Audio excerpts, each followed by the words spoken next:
Hello नमस्कार, welcome to Gargi news India. मैं आस्था शर्मा। तो आइए आज के कुछ इंपॉर्टेंट अपडेट्स पर नजर डालते हैं। अमेरिकी राष्ट्रपति डोनाल्ड ट्रंप ने वेनेजुएला की विपक्षी नेता मारिया कोरिना मचाडो द्वारा उन्हें उनका नोबेल शांति पुरस्कार पदक सौंपे जाने पर आभार जताया। ट्रंप ने ट्रूथ सोशल पर मचाडो को शानदार महिला बताते हुए इसे आपसी सम्मान का प्रतीक कहा। सुप्रीम कोर्ट ने इलाहाबाद हाई कोर्ट के जस्टिस यशवंत वर्मा की याचिका खारिज करते हुए जांच समिति गठन के लोकसभा अध्यक्ष के फैसले को सही ठहराया। यह मामला उनके सरकारी आवास से बिना हिसाब की नकदी मिलने और उससे जुड़े महाभियोग प्रस्ताव से संबंधित है। भारत और यूरोपीय संघ के बीच लंबे समय से लंबित व्यापार समझौते पर बातचीत इस महीने पूरी होने की उम्मीद है। 2024 में दोनों के बीच 120 अरब यूरो का व्यापार हुआ, जिसे यूरोपीय संघ भारत का सबसे बड़ा व्यापारिक साझेदार बना।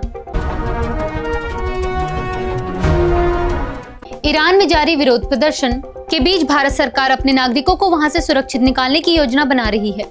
आधिकारिक सूत्रों के अनुसार ईरान ने 14 जनवरी को अस्थायी रूप से अपना हवाई क्षेत्र बंद कर दिया था, लेकिन 15 जनवरी को इसे फिर से खोल दिया गया, जिससे भारत के लिए तेहरान विमान भेजकर निकासी अभियान चलाने की संभावना बढ़ गई है। मुख्यमंत्री देवेंद्र फडणवीस ने कहा है कि भाजपा ने एक बार फिर राज्य में ऐतिहासिक जीत हासिल की है। नगर निकाय चुनावों के रुझानों में भाजपा की बढ़त को देखते हुए उन्होंने महाराष्ट्र भाजपा अध्यक्ष रविंद्र चौहान और मुंबई भाजपा अध्यक्ष अमित साटम को फोन पर बधाई दी। मुख्यमंत्री ने इसे पार्टी कार्यकर्ताओं की मेहनत और जनता के विश्वास का परिणाम बताया।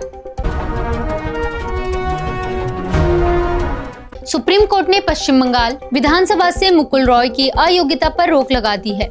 मुख्य न्यायाधीश सूर्यकांत और न्यायमूर्ति जॉय माल्या बागची की पीठ ने 13 नवंबर 2025 के हाई कोर्ट आदेश को स्थगित किया। प्रधानमंत्री नरेंद्र मोदी ने कहा है कि देश के युवा और उद्यमी वास्तविक समस्याओं के समाधान पर केंद्रित हैं और स्टार्टअप इंडिया अब एक क्रांति बन चुका है। उन्होंने बताया कि भारत दुनिया का तीसरा सबसे बड़ा स्टार्टअप इकोसिस्टम बन गया है और देश में स्टार्टअप्स की संख्या अब 2 लाख के पार पहुंच चुकी है।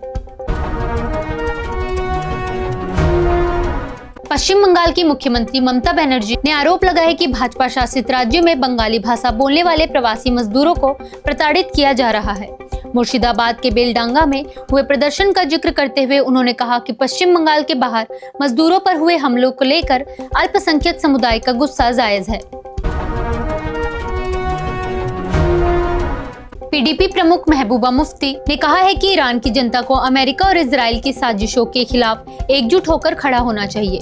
उन्होंने आरोप लगाया कि अमेरिका को दूसरे देशों के मामलों में दखल देने की आदत है और उसका मकसद अक्सर वहां के प्राकृतिक संसाधनों पर नजर रखना होता है।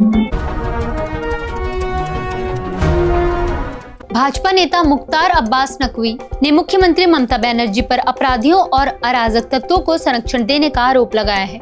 उन्होंने कहा कि ममता बनर्जी का राजनीतिक करियर अब अलविदा कहने के करीब है। साथ ही नकवी ने कहा कि इसके बावजूद सभी राजनीतिक दलों, संवैधानिक संस्थाओं और चुनाव आयोग की जिम्मेदारी है कि पश्चिम बंगाल विधानसभा चुनाव निष्पक्ष, निर्भीक और स्वतंत्र माहौल में कराए जाएं। प्रधानमंत्री मोदी ने बताया कि 2025 में करीब 44,000 नए स्टार्टअप पंजीकृत हुए, जो स्टार्टअप इंडिया की शुरुआत के बाद सबसे अधिक है। उन्होंने कहा कि देश में अब 2 लाख से ज्यादा स्टार्टअप और लगभग 125 यूनिकॉर्न कंपनियां मौजूद हैं।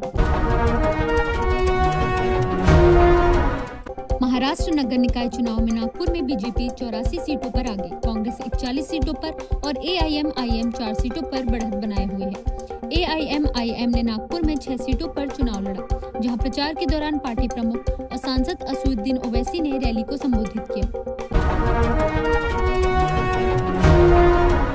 महाराष्ट्र नगर निकाय चुनाव में अजित पवार और शरद पवार के गढ़ माने जाने वाले पुणे में बीजेपी ने बढ़त बना ली है। चुनाव विभाग के अनुसार बीजेपी ने 29 वार्डों में जीत दर्ज की और 43 अन्य वार्डों में आगे चल रही है।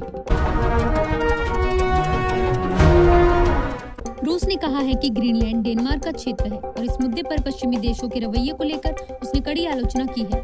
मॉस्को ने आरोप लगाया कि पश्चिम बार बार रूस और चीन पर ग्रीनलैंड को लेकर खतरा पैदा करने के दावे करता है, जो उनकी दोहरी नीति को उजागर करता है।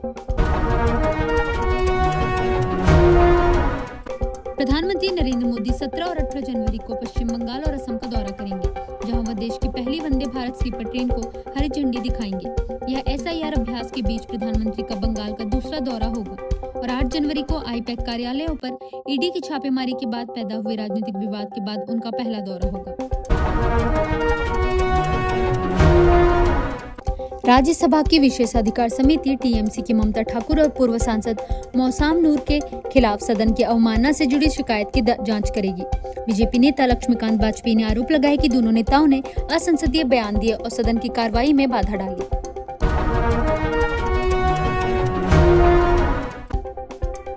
महाराष्ट्र नगर निकाय चुनाव में अमिट स्याही विवाद पर राहुल गांधी ने चुनाव आयोग पर नागरिकों को गैसलाइट करने का आरोप लगाया है, जबकि बीजेपी ने पलटवार करते हुए खानदानी चोट टिप्पणी की।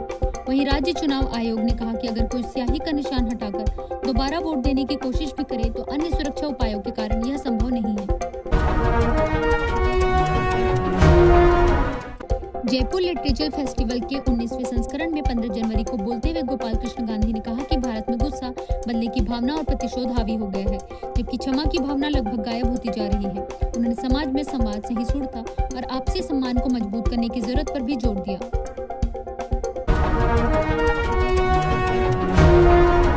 संयुक्त राष्ट्र में भारत ने पाकिस्तान पर कड़ा हमला करते हुए कहा कि आत्मनिर्णय के अधिकार का दुरुपयोग अलगाववाद को बढ़ावा देने के लिए नहीं किया जाना चाहिए। भारत ने कहा कि पाकिस्तान बार बार जम्मू कश्मीर का मुद्दा UN और उसके विभिन्न मंचों पर उठाता है, लेकिन अंतर्राष्ट्रीय समुदाय से उसे इस पर कोई खास समर्थन नहीं मिल रहा है। जापान के विदेश मंत्री मोतेगी और भारत के विदेश मंत्री S जयशंकर इंडो पैसिफिक क्षेत्र और AI सहयोग पर रणनीतिक संवाद करेंगे। इस वार्ता के दौरान चीन को लेकर साझा चिंताएं और क्वाड की अनुपस्थिति जापान भारत विदेश मंत्रियों की बातचीत पर असर डाल सकती है।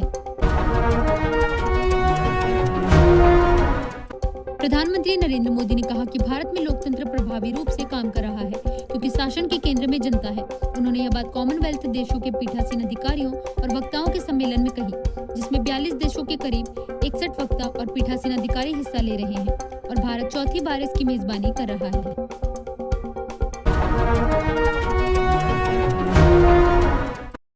लोकसभा अध्यक्ष ओम बिरला ने कहा कि AI और उभरती तकनीकों ने लोकतंत्र की कार्यक्षमता बढ़ाई है, लेकिन इसके दुरुपयोग को लेकर सतर्क रहने की जरूरत है। उन्होंने बताया कि संसद और राज्य विधानसभाओं में AI और डिजिटल तकनीकों का उपयोग लगातार बढ़ रहा है। गणतंत्र दिवस के अवसर पर यूरोपीय संघ के शीर्ष नेता भारत के दौरे पर आएंगे, जहां दोनों पक्षों के बीच व्यापार समझौते पर हस्ताक्षर होने की संभावना है। वाणिज्य सचिव राजेश अग्रवाल ने कहा कि EU भारत व्यापार समझौता अंतिम चरण में है, जबकि संवेदनशील कृषि उत्पादों को इस समझौते से बाहर रखा जाएगा।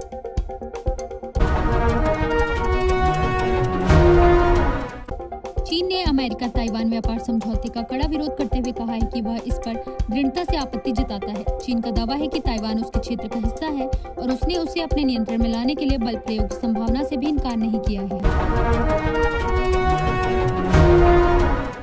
सुजय पॉल ने कलकत्ता उच्च न्यायालय के मुख्य न्यायाधीश के रूप में शपथ ग्रहण की। न्यायमूर्ति पॉल को 18 जुलाई 2025 को उच्च न्यायालय का न्यायाधीश नियुक्त किया गया था। अंतर्राष्ट्रीय मुद्रा कोष की प्रवक्ता जूली कोजैक ने कहा है कि भारत वैश्विक आर्थिक विकास का एक प्रमुख चालक है। उन्होंने कहा कि भारत दुनिया के लिए एक अहम ग्रोथ इंजन बनकर उभर रहा है।